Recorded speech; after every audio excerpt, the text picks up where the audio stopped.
कि ये जो यहाँ पे प्रधानी का चुनाव हुआ है, जो प्रधान चुने जा चुके हैं, क्या परेशानियाँ हैं इस गांव में, क्या दिक्कतें हैं, उसके बारे में कुछ जानकारी दें। देखिए, मेरा नाम मोहम्मद उसामा है और मैं इस गांव का निवासी हूं और इस गांव का जो विकास का चक्र जो है वो रुका हुआ है। हमारे ग्राम प्रधान जो हैं वो थोड़ा सा जैसे कूड़ा निस्तारण है हमारा और जल भराव की समस्या है, तो इन समस्याओं की वजह से ग्रामीणों को काफ़ी परेशानी है।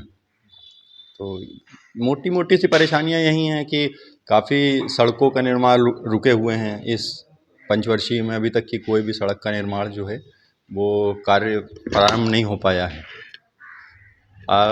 जैसे कूड़े के नाम पे बात करी जाए तो आपके कूड़े में काफ़ी मेन समस्या सबसे ज़्यादा कूड़े की है। कूड़े के नाम पे फंड भी काफ़ी इस्तेमाल हुआ है, बट उसमें वजह से हमें कहीं पे भी कोई काम होता हुआ अभी तक की दिखाई नहीं दिया है।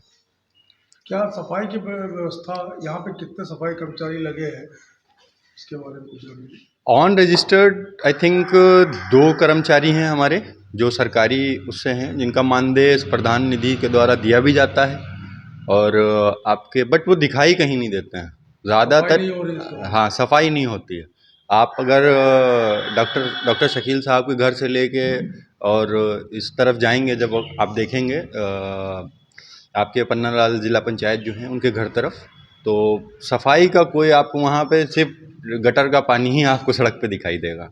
स्कूलों की क्या व्यवस्था है यहाँ पे? स्कूलों में शिक्षा मित्र आते हैं खाली, कि स्कूल के टीचर आ रहे हैं, और कितने बच्चे स्कूलों में? देखिए, ज़्यादातर प्रधानाध्यापक तो आते हैं, टीचर्स भी आते हैं, पर स्कूल के भवन को लेके थोड़ी सी दिक्कत है कि स्कूल का भवन हमारा जो जल्दी तैयार हो जाना चाहिए था, जो काफ़ी समय से रुका हुआ है। आई थिंक 2019 से वो 2019 या 20 में उसकी नीलामी हुई थी, तो उसके बाद से वो चीज़ रुकी हुई है और बच्चों को बहुत ज़्यादा परेशानी है 2 साल 3 साल से।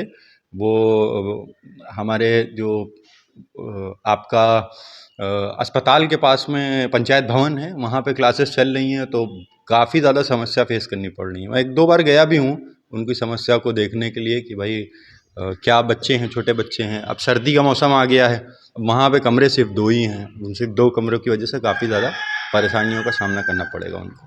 क्या चुनाव जैसे 2026 में प्रधानी का चुनाव आ रहा है, तो आप क्या चुनाव लड़ने को उत्सुक हैं? अगर उत्सुक हैं तो क्या समस्या है जिनको लेके आप चुनाव लड़ेंगे?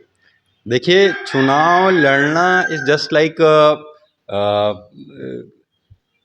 प्योर राजनेता की तरीके से मैं इलेक्शन नहीं लड़ना चाहता हूँ। मुझे राजनीति करने का ख़ास शौक़ नहीं है, बट एक बेटे के नाते, एक भाई के नाते मैं इलेक्शन में आना चाहता हूँ। मेरे मुद्दे जो हैं, मेरे मुद्दे ये हैं नॉर्मली जो थोड़े से पॉलिटिकल मुद्दों से हट के मैं इलेक्शन लड़ना चाहता हूँ। मेरा सब मेन टारगेट है गाँव की सफाई।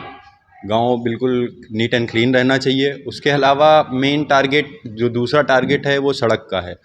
आप यकीन मानिए, अगर मैं कहूँ आपसे तो शायद आपको हंसी भी आए, बट यहाँ पे एक शादी, बरसात का सीज़न चल रहा था, तो एक भाई साहब के यहाँ शादी का प्रोग्राम था कि उनकी शादी तय होना थी, तो हुसैनाबाद से कुछ लोग आए हुए थे और उस आपके यहाँ पे एक सड़क है जो खड़ंजा लगा हुआ है, वो मेन सड़क है गांव को, मेन एक मतलब कई मोहल्लों को वो जोड़ती है। तो ये समझ लीजिए वो शादी छूट गई सिर्फ सड़क के मारे, कि भाई उनका वो जिस भी वाहन से आए हुए थे वो वाहन फंस गया, वो आगे बढ़ ही नहीं पाए। मतलब वो काफ़ी उनको परेशानियों का सामना करना पड़ा। तो उन्होंने यही कहा कि ऐसे गांव में लड़की देने से क्या फ़ायदा जब हम जो हैं वो यहाँ सड़कें तक ही नहीं सही हैं।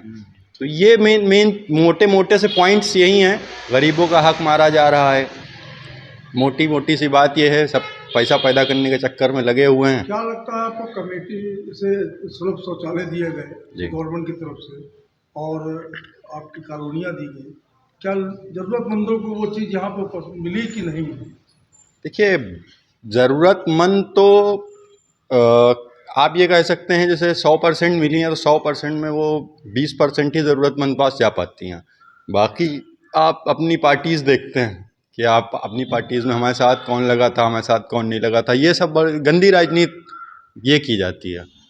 बट कि होना ये चाहिए। देखिए, माननीय प्रधानमंत्री, माननीय मुख्यमंत्री साहब, इनकी आपकी दोनों तीनों मतलब केंद्र सरकार और राज्य सरकार से आपकी काफ़ी अच्छी योजनाएं हैं, जिन योजनाओं को अगर प्रधान चाहे तो काफ़ी बेहतर तरीके से प्रेजेंट कर सकता है। कोई फॉर एग्जांपल कोई लेडीज़ हैं या कोई विधवा हैं या शादी बारात के लिए कन्या में कुछ अनुदान आता है मुख्यमंत्री की तरफ से और प्रधानमंत्री की तरफ से, और भी काफ़ी योजनाएं हैं।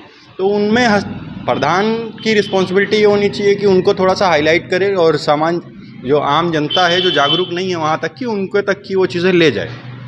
तो